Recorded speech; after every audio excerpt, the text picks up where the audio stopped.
May nakita akong comment kanina, sabi do'n sa topic natin kanina, sabi niya, tawag dito, ang sabi, sana daw hindi na lang nagbigay ng deadline. Sana daw hindi na lang nagbigay ng deadline. Alam niyo po kasi, nung nasa corporate po ako, lagi po kaming may sinasabi sa mga katrabaho namin, sa mga subordinates namin.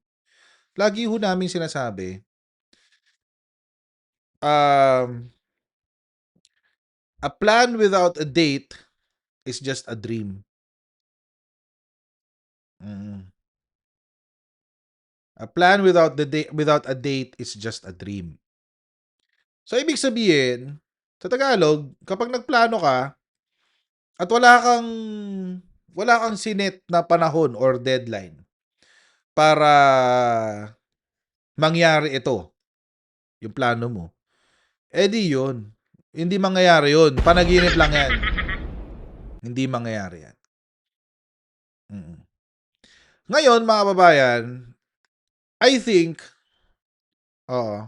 Ayan, maganda yung sinabi ni Manat May, sulat sa hangin. Correct. Sulat sa hangin lang yan. Mm. Sulat sa hangin lang yan. Yung plano na walang date, sulat sa hangin yan. Ganyan nun yung nangyari nung panahon ni Rodrigo Duterte. Mm. Nung natuklasan niya, mga kababayan, na merong korupsyon sa DPWH, ang sabi niya, paiimbestigahan daw niya. Tatanggalin daw niya lahat ng kurakot sa DPWH. Nangyari ba? Nangyari ba? Hindi siya nangyari. Bakit? Kasi ganun lang eh. Mm.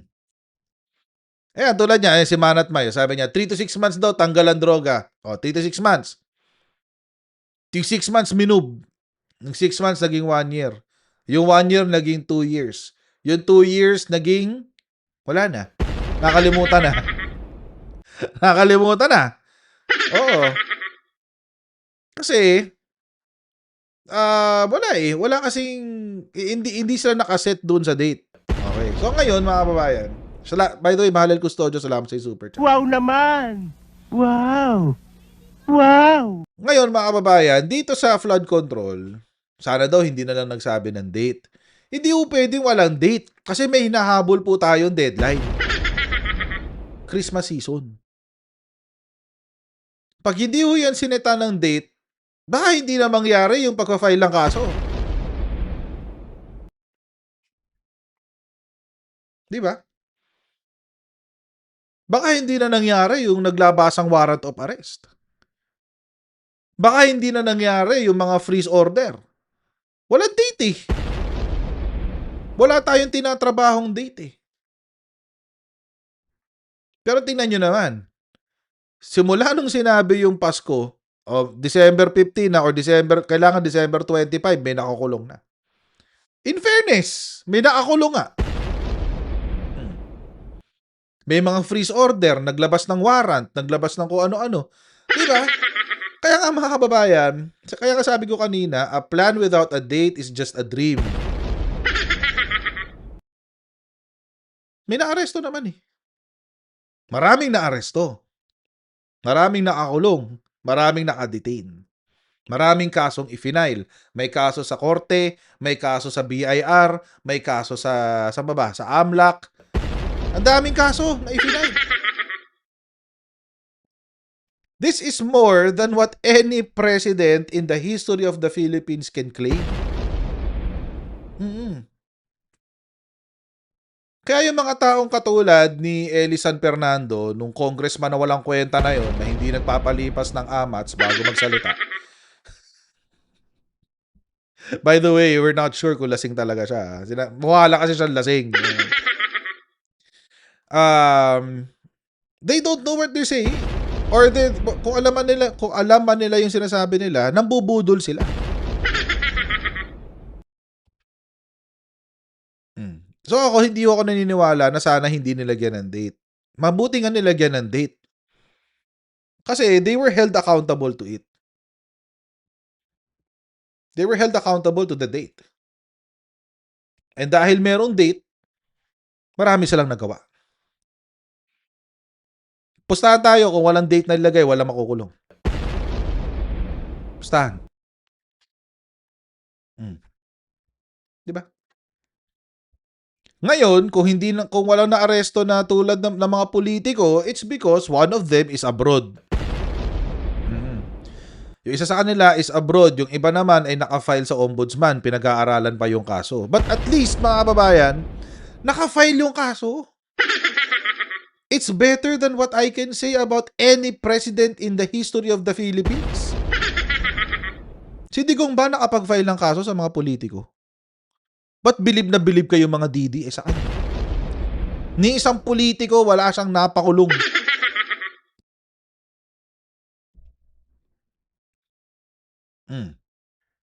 Diba? It's BS eh.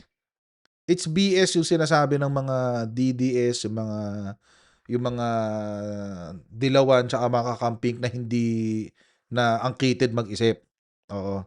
Again, mga kababayan, hindi ko generalize yung mga kakamping tsaka mga dilawan kasi may mga naikinig sa atin na kakamping tsaka dilawan.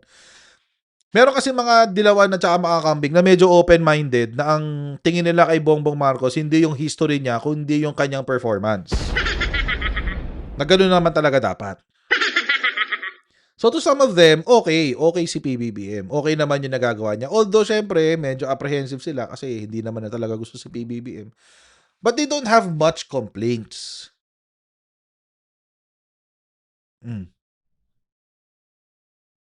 Pero may mga DDS may mga camping tsaka mga dilawan tulad ni Raisa Robles, mga ganun. Tulad, eto nga ni Eli San Fernando, tulad yan. Na kahit anong gawin ng administrasyon, wala silang ginawang tama. Kahit tama na yung ginagawa at mabuti na yung ginagawa. So, I mean, the message to people like them are, huwag kayong pakatanga. And one of them, ibig ko sabihin na huwag kayong pakatanga. Ngayon, mga kababayan, bago tayo pumunta kay Leandro, dadaanan ko lang ito na mabilis. Ayan, si Erice, isa pa yan. Isa pang siraulo yan, si Erice.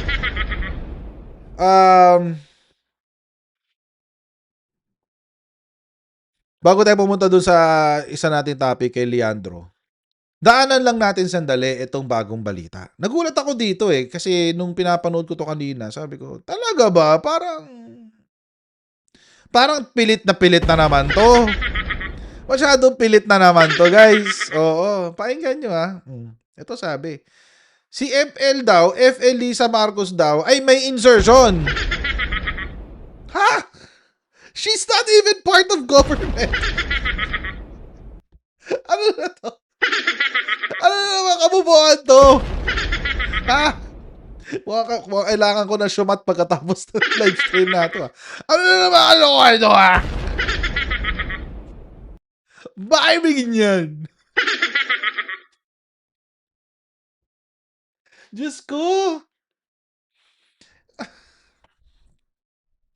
She's not even part of government, for crying out loud. She's not even part of the executive. Tingnan natin. Sa Malacanang, ang so-called DPWH leaks na hawak ng Bilyonaryo News Channel. Sino kaya sa palasyo ang nababanggit sa mga dokumento? Narito ang exclusive agenda report ni Ivy Reyes.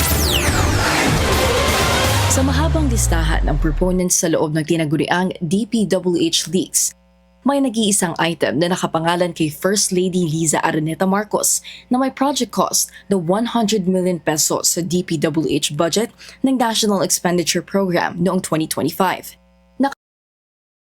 Ang weird, no? 100 million pesos daw, pero ba't puro zero? Ba't 0-0? Anyway, sige, 100 million. Sa DPWH budget ng National Expenditure Program noong 2025. Nakalista sa ilalim ng OP ang proyektong ito na mayroon ding remarks na ano yung Office of the Proponent? What the hell? Ano yun? Ano yun? Hindi ko naiintindihan. What do you mean jurisdiction or Office of the Proponent? What does that mean? Ano yung ibig sabihin nun? Pag sinabing jurisdiction, it is the legislative district? Yun ba yun? Legislative district ba yun? Office of the proponent? What does that mean? Ano ibig sabihin nito? na care of First Lady Liza Araneta Marcos with request letter from District Representative Faustino Ino D, ang 6th District Representative ng rehiyon at ang kasalukuyang House Speaker. Sa aming pagsusuri, tumagos sa 2025 General Appropriations Act ang proyekto na nakasentro sa construction ng isang alternate route sa northeast portion ng Cauayan City, Isabela. Ayon sa DPWH website, Setyembre nitong taon isinagawa ang bidding para sa nasabing proyekto, pero idiniklara itong failed sa kaparehong buwan. Nanghinga natin ng komento ang palasyo tungkol Wait, mamaya na si Yusek. Mamaya na Yusek wait lang balikan lang natin to. Okay. First and foremost, question lang naman to hindi ko naman sinasabing wala. Pero si Speaker D, alam nating taga Isabela siya. So most probably papasok talaga to sa kanya. Sa Cauayan City sa Isabela. So most probably papasok talaga to sa kanya. Pero naman guys, ano naman kinalaman ni FL Lisa Marcos sa Cauayan Isabela?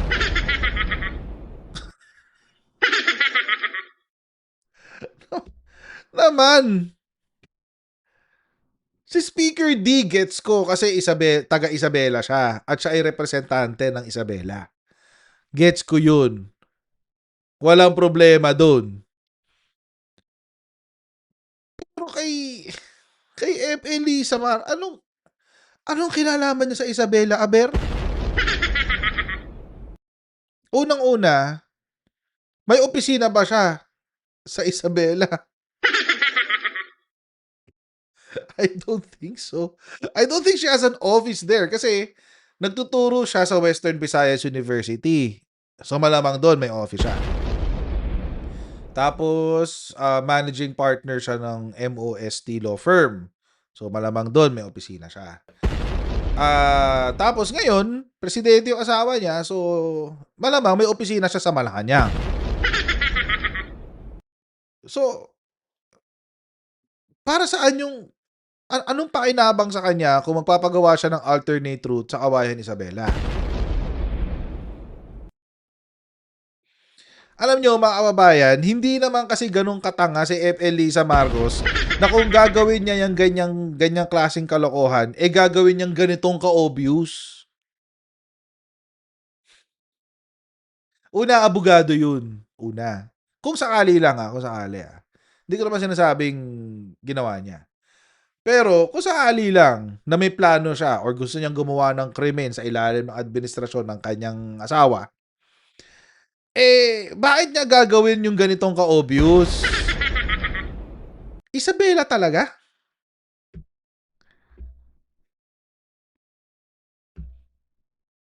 Di ba? Kung Ilocos Norte, malamang pwede pa. Or saan ba yung Western Visayas Western Visayas University? Saan ba yun? Iloilo ba yun? Baka Iloilo. I don't know. Baka Iloilo. Ayan, Iloilo. Ayan, sa Iloilo daw, sabi ni Ken Reyes. O, Iloilo. Kung Iloilo yan, pwede pa. So, bakit Isabela? O, sasabihin ng mga DDS, natural. Siyempre, ilalayo niya sa sarili niya, yung hindi obvious sa kanya, bla bla bla bla bla bla. Okay, sige. So, bakit kailangan sa lugar ni Speaker D?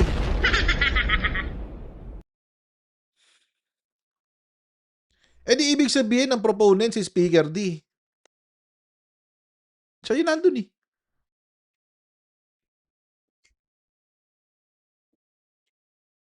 Diba? Kay Speaker D. Si Speaker D ang tatamaan. So, diba? It doesn't make sense.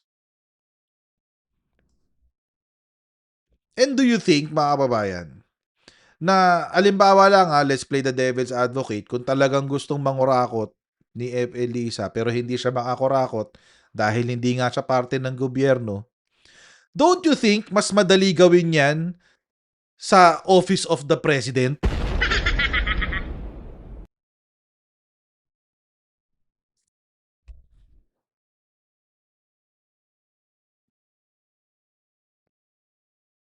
Diba? Mas madali gawin yan sa Office of the President. Kasi yung asawa niya mismo ang nandun. Stupid nito. Bakit mo pa ipapaubaya sa isang kongresista yung anonymity mo?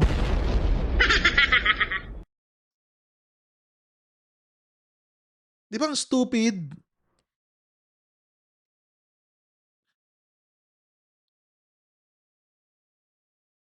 Diyos ko. Konting utak naman sa gumagawa ng mga ka-fake news sana to. Kung sinabi nila, ito medyo believable pa. Pag sinabi nila, si FL Lisa Marcos kumukurakot sa confidential fund ng presidente. Medyo believable yun. Pero dahil sinabi ko na at baka kapag ginawa nila, ibig sabihin, narinig lang nila sa atin. So, hindi na nila masasabi yun kasi narinig na nila sa atin, mabibisyo sila. So, di ba? I mean, what the hell, man? Do you think all Filipinos are stupid?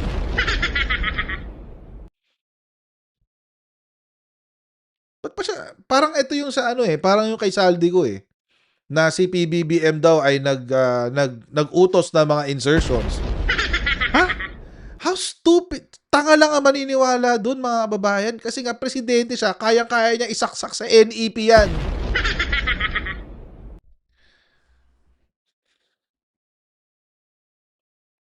Diba? Again, playing the devil's advocate. Kaya natin kinukwento ng ganito, mga kababayan, para mabisto yung kalokohan nung allegation. The allegation itself is preposterous. Kalokohan. It's so stupid that it's laughable.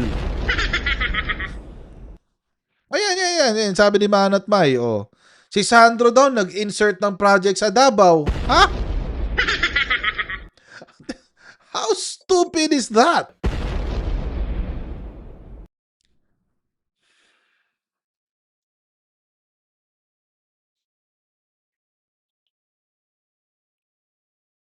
How stupid is that?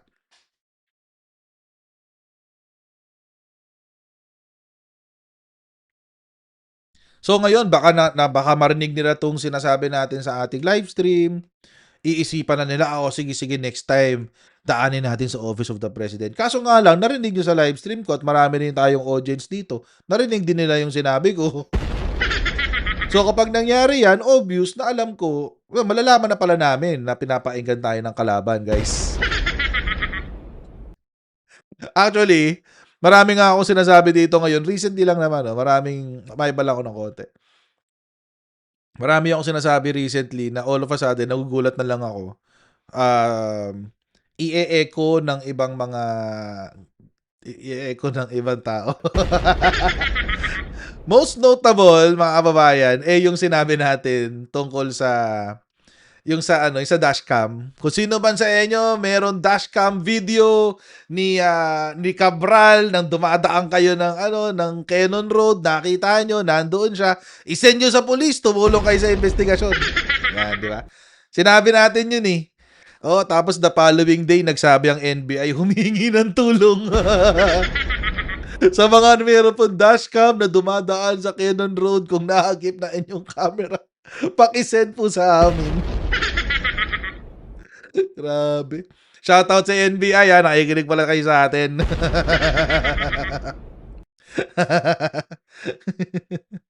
Diba? Nagulat ako nun Sabi ko, galing Shoutout sa NBI, We have good men in the NBI. Shoutout sa inyo guys. Anyway. Sana may pa-CTTO, Marshall Nimbus. Credits to the owner. Anyway, tuloy natin to. Sa northeast portion ng Cauayan City, Isabela. Ayon sa DPWH website, Setyembre nitong taon isinagawa ang bidding para sa nasabing proyekto Okay. pero idineklara itong failed sa kaparehong buwan. Fail bidding. Nang hinga okay. natin ng komento ang palasyo tungkol dito, tumanggi itong bigyang pakahulugan ang mga dokumento na umano'y nagmula sa namayapang Undersecretary ng DPWH na si Maria Catalina Cabral. Hanggat wala raw kumpirmasyon ng DPWH na sa kanila nga galing ang listahang ito, maituturing na hearsay lang ang tinaguriang DPWH leaks. Pwede rin daw itong maihambing sa mga dinoktor o fabricated documents. Totoo. Hiningan- Totoo, mga kababayan. Totoo yung sinasabi ni Yusek Claire. Alam naman natin na naglabas, mamaya pupuntahan natin si Cabral Leaks, pero yung listahan na yan, mga kababayan, hanggat hindi yan na-authenticate or na-verify, it won't amount to anything. It will not amount to anything. Sabi nga sa sa mga nababasa kong court cases, minsan sinasabi nila, the evidence is just a mere scrap of paper. Ayun. Ganun lang din to. This is a mere scrap of digital paper.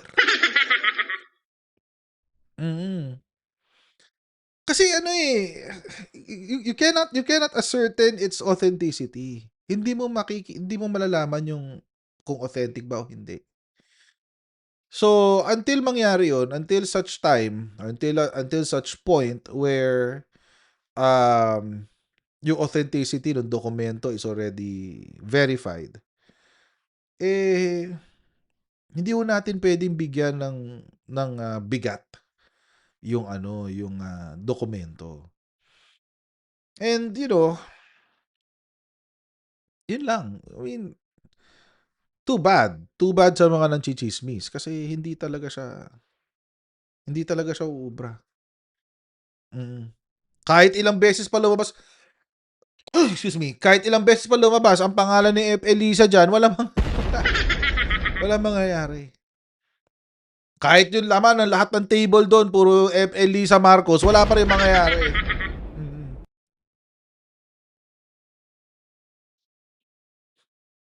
Bakit binabalita yan kung hindi pa authentic? Syempre headline. For the views, for the headline. Syempre, tinan nyo, tayo nga nanood eh. So, ibig sabihin, kumita na si bilyonaryo sa atin. Nakailang views na ba? 4 hours, 20,000 views? Oh, medyo okay na yan. Oh. Medyo. It's not as good, but okay na. Okay na, oo. Diba? It has to be authenticated. And kailangan maglabas si DPWH ng statement authenticating it.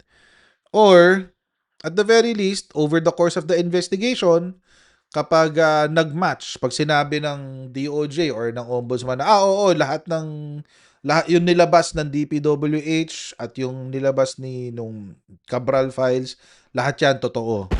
Okay, wala tayong problema, okay lang, di ba? The question changes. Pero hanggat hindi verified yung document, tama ho si Yusek Claire, wala ho tayong pagbabasihan if it is true or not. Pwede ng fabricated document pa yan eh. Kasi nakakatawa nga, yung ibang pangalan, may naka-bold na, naka-underline pa. Diba?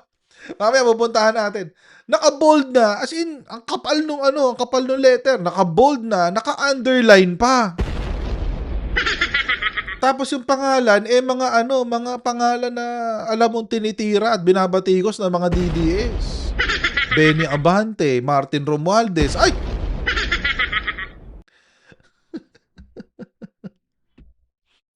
Kaya yun.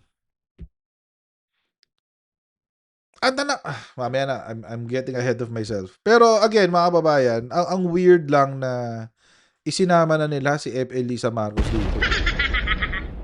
Ang labo, kasi hindi mo alam saan pupulutin yung... Anong kinalaman ni F. Elisa Marcos sa Isabela? Bakit siya magpapagawa ng alternate route or bypass road sa Kawayan, Isabela? Para saan? Excuse me. Para mangurakot? again, playing the devil's advocate, kung kung mangungurakot, si FL Lisa Marcos, bakit through Speaker D? Ba't hindi sa pamamagitan ng asawa niya na siguradong poprotektahan yung kanyang anonymity? It's stupid. It's so stupid, it's preposterous. It's so preposterous, it's borderline funny. Oh, konti na lang nakakatawa na siya. Pero hindi siya nakakatawa kasi. Borderline nakakatawa. At and this I guess is a testament to how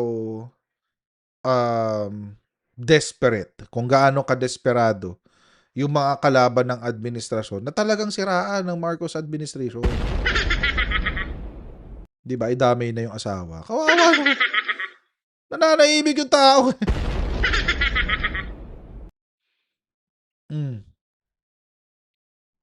'Di ba?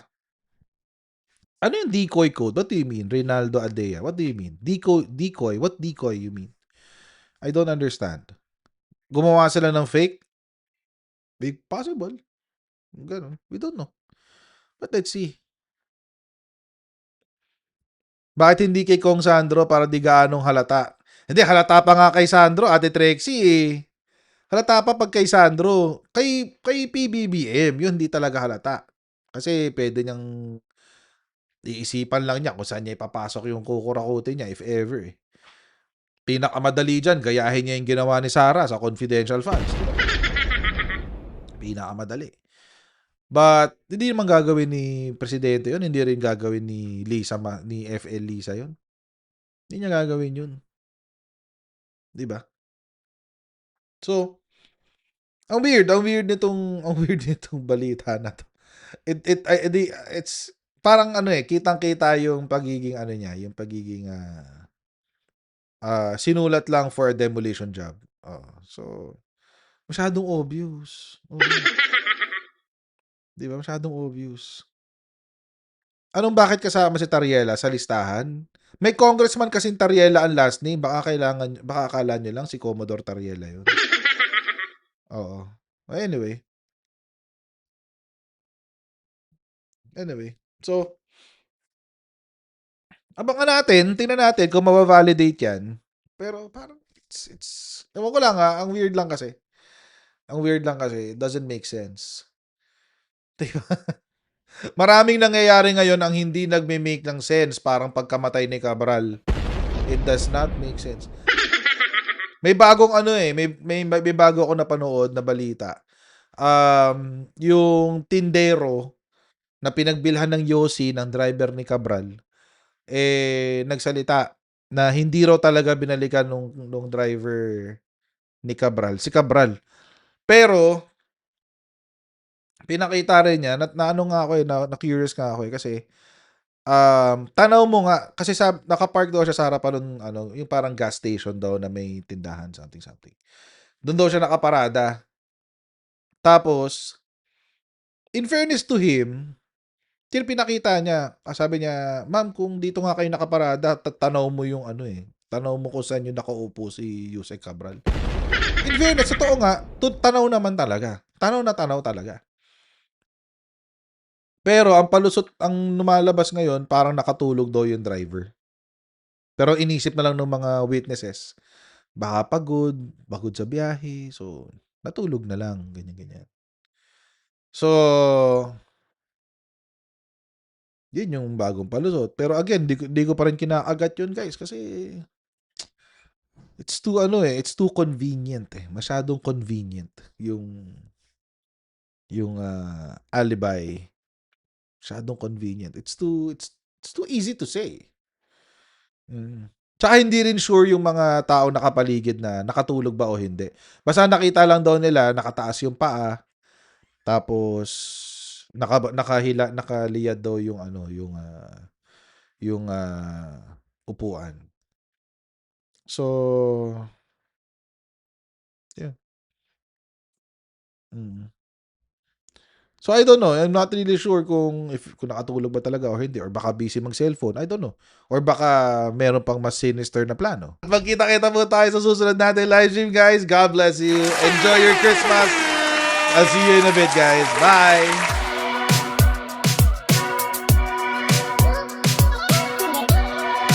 Huwag ganun. Huwag natin gawing tanga mga Pilipino. Mas maganda kasi nasa lugar mo ng tama kaysa yung pinipilit mo yung pagkakamali.